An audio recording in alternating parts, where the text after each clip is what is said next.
Hello dear students, welcome back to my channel physics SPC. Electromagnetic induction का एक question. A rectangular loop of length 2.5 metre and width 2 metre is placed at 60 degree to the magnetic field of 4 Tesla. The loop is removed from the field in 10 seconds. Removed. The average EMF induced in the loop during this time is। ठीक है, solution. देखो first case देखते हैं। इसमें पहले हम एक हमारे पास यहाँ एक रेक्टेंगल लूप है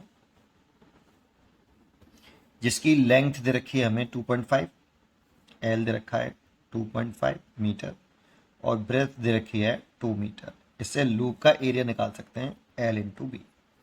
ठीक है, अब कहा है कि placed at 60 degree to the magnetic field of 4 Tesla.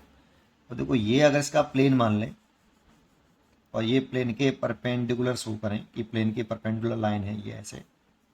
ठीक है, तो एरिया की डायरेक्शन जो होती है वो प्लेन के परपेंडिकुलर आउटवर्ड होती है, तो ये तो एरिया की डायरेक्शन हो गई। अब मैग्नेटिक फील्ड इसमें बोला है is placed 60 degree to the magnetic field of the 4 tesla. तो इसमें बताया ही नहीं अच्छी तरीके से इस क्वेश्चन में कि 60 डिग्री वो प्लेन से है या एरिया से है, कोई जानकारी नहीं दे रखी। अगर हम इसमें ऐसे देखो मैग्नेटिक फील्ड बना लें ऐसे, अब वो इसके प्लेन से है मतलब कॉइल के सरफेस से है एंगल, या एरिया की डायरेक्शन से है, ऐसा कुछ जानकारी नहीं रखी इस एंगल में। ठीक है, अब 10 सेकंड बाद ये मान लो B1 है और ये 4 टेस्ला यूनिफॉर्म मैग्नेटिक फील्ड रखा है, ये तो गिवन है। अब इसको 10 सेकंड बाद इस मैग्नेटिक फील्ड को रिमूव कर दिया है,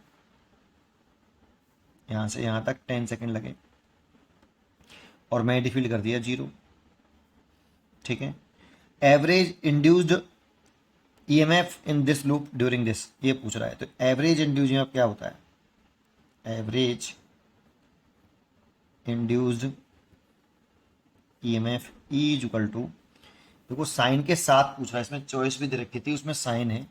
जैसे पहली चॉइस दे रखी है प्लस माइनस के 2 वोल्ट, दूसरी दे रखी है प्लस के 2 वोल्ट और तीसरी लिखना भूल गया प्लस 1 वोल्ट और डी माइनस 1 वोल्ट। साइन को भी इंक्लूड किया है, तो फॉर्मूले में minus sign delta phi over delta T. ये एवरेज पूछा है हमसे, एवरेज। इसको ऐसे लिख सकते हैं minus final flux minus initial flux over time interval. तो फाइनल फ्लक्स देखें तो मैग्नेटिक फील्ड ही अगर रिमूव कर दिया तो phi two equal to B2A cos theta, ये तो 0 हो जाएगा। और इनिशियल फ्लक्स देखें तो फाई 1 बराबर B1A cos थीटा, यहाँ पुट करें तो E बराबर माइनस फाई 2 तो 0 है और माइनस A वैल्यू है B1A cos theta divide by time interval. अब माइनस माइनस तो प्लस हो जाएगा और B1 दे रखा है हमें 4 टेस्ला यूनिफॉर्म है। एरिया हम लिख सकते हैं लेंथ इंटू ब्रेथ करके 2.5 into 2 cos divide by time ले सकते हैं हम कितना 10 सेकेंड। सारा यहाँ पर कुछ कन्फ्यूजन है बेटा, होना भी चाहिए। अगर आप गहराई से सोचोगे तो आपको जरूर कन्फ्यूजन होगा। ठीक है, अब यहाँ पर अगर मैं 30 डिग्री रखता हूँ ये सोच के कि ये प्लेन से एंगल दे रखा है 60 डिग्री है ना, 30 रखता हूँ तो cos 30 की जो वैल्यू होगी वो √3/2 होगी और √3 में कोई टर्म ही नहीं है बेटा इसमें चॉइस में, है ना। तो इसमें जो बेस्ट पॉसिबिलिटी है क्वेश्चन में कमी तो है, 60 डिग्री ही से दिख रहा है। दैट मीन्स ये जो एंगल जानकारी दे रखी है वो 60 डिग्री से दे रखी है। क्वेश्चन में थोड़ा सा इनकम्प्लीट है बेटा, है ना। अब जो बेस्ट लग रहा है वो करना पड़ेगा, नहीं तो अगर √3 वाला भी कंसेप्ट होता है इसमें √3 पॉइंट वाला भी होता है तो फिर ये क्वेश्चन ही उलझ जाता काफ़ी, है ना। तो 60 डिग्री cos 60 डिग्री की वैल्यू पुट करो 4 इंटू 2.5 इंटू 2 और cos 60 की वैल्यू 1/2 और ये 10।